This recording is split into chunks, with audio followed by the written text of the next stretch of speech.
Bonjour. Bonjour from our hotel room. In Hotel Indigo. Okay. Okay, sorry. In all seriousness, today we went to Versailles, and wow, it was so busy. I mean, I was expecting it to be busy, but from the beginning, from our train ride, it was super packed. It seemed like everybody was going to Versailles at the same time. Our tickets was at noon, and it seemed like everybody else's tickets was at noon or like 12:30. It took about an hour to get there total. That's including like walking, going from station to station. The actual ride, once we got to the Invalides station, which is near the Eiffel Tower station in the metro, when we switched to the RER-C, that's the one that goes to Versailles, that ride was only 30 minutes. So it went by pretty quick, even though it was packed.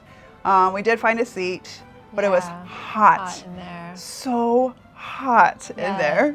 Don't make the mistake I did and sit next to a window. But that was the only seat available because we couldn't even sit next to each other because it was pretty packed. And when the REC? RER-C.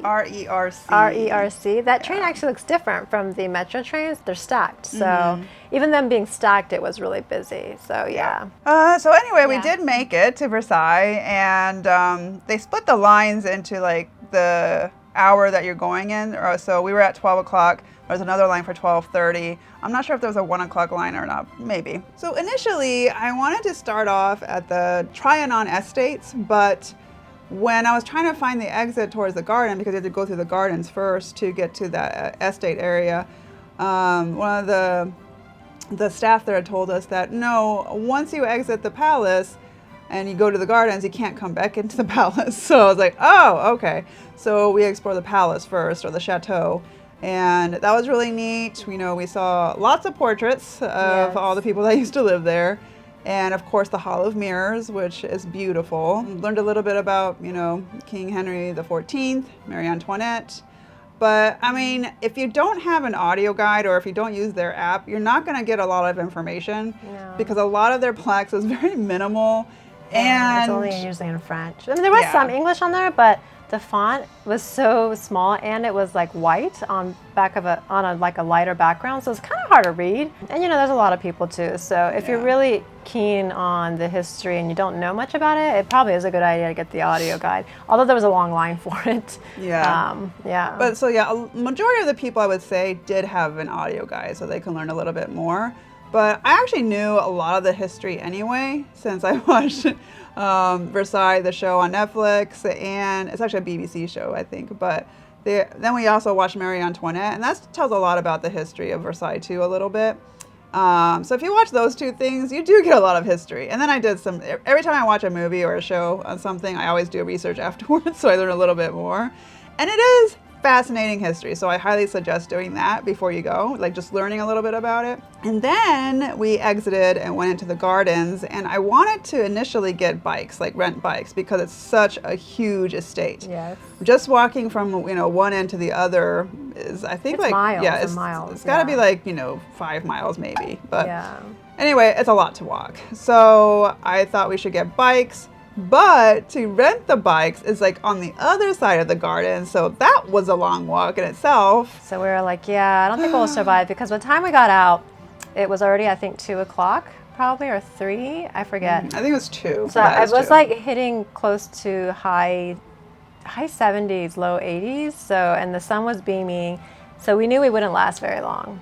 And plus, we were running low on water and really needed water. Yes, we needed water so bad. And we didn't have any lunch, so we had a little snack. That's another thing, too. The lines for their cafe were so long, so you better to bring a snack. So with those options, we were like, I think we need to go on the golf carts. And there was a line there, too. So the golf cart rental is right outside the palace. Yes. And, you know, whereas the bike rental was all the way on the other side. So, I mean, of course we were like down to like pay more for the golf cart, but the other problem was that there was such a long line. And so I asked the lady how long she thought the line would, you know, the wait would be, and she guessed it right. I mean, she said 30 minutes to an hour. Of course it was the latter, an hour, but if you see a pretty long line, most likely you're going to wait about an hour. Yes, because they have a limited amount of golf carts. So basically, you're waiting in line for someone to come back. There isn't just like a line of golf carts. And that's probably for the safety of the premises, because if you have all these golf carts going around, it's probably going to be chaotic. So we decided to tough it out, and we waited in line. We waited in line for 1 hour. We actually timed it, and it was exactly 1 hour. And it's 40 euros or 38 euros an hour. And we were thinking about just doing an hour, but once you get into that cart, it's massive. So with two little stops that we did, that took 2 hours. Yes. But then there was also times where we had to stop for water, a bathroom break, and a little snack. So those all added time, and it was 2 hours. Like that first hour went by so quick, I couldn't believe it. And the golf cart, you can't go as fast as you want. I think the max speed on that was like 5 miles per hour. It was super slow. So even if you want to kind of rush through some parts, you can't. Also, the map of the premises, there's only specific places we can go. And if you go past an area you're not supposed to, the cart actually automatically shuts off. And it'll have like an audio saying you can't go past this. And we got stuck one time because we went past an area we weren't supposed to because we were following another golf cart.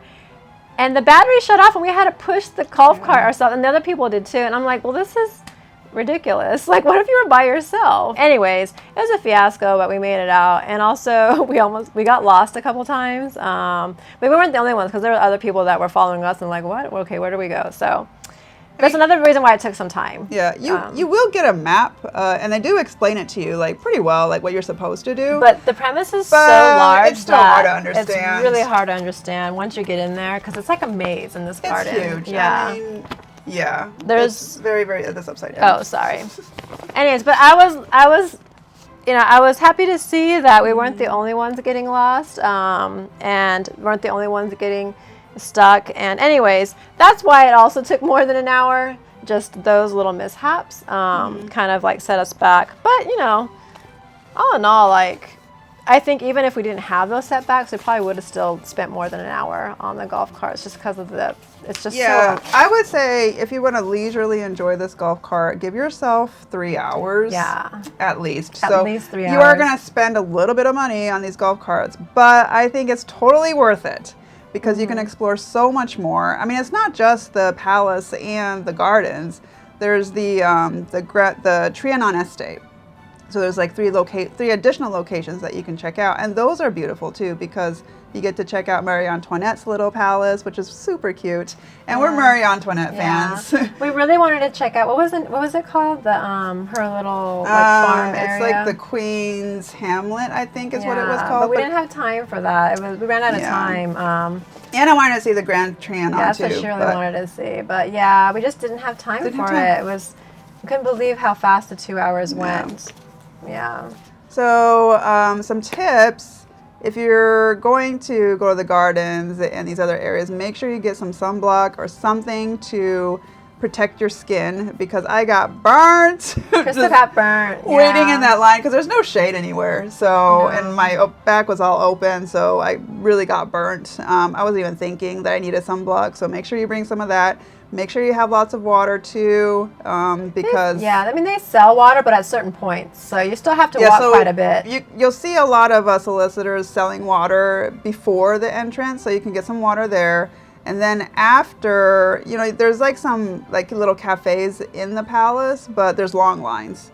And then when you exit to enter the gardens, you have to go a little bit before you enter another snack area. So that's why we didn't have water when we were waiting for the golf carts. We're like, oh my God, we need water. And then once we got the golf carts, we went to the little snacking area where they had water. Yeah, because we were thirsty. Yeah, so thirsty. So there's that. Also, you tend to get hot.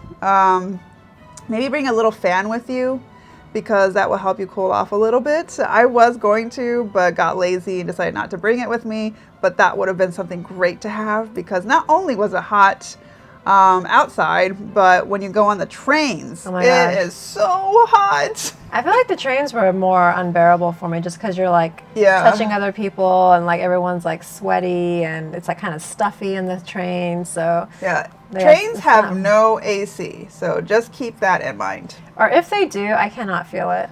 I don't think they do have AC. There's no way. It's just like it's so hot in the trains.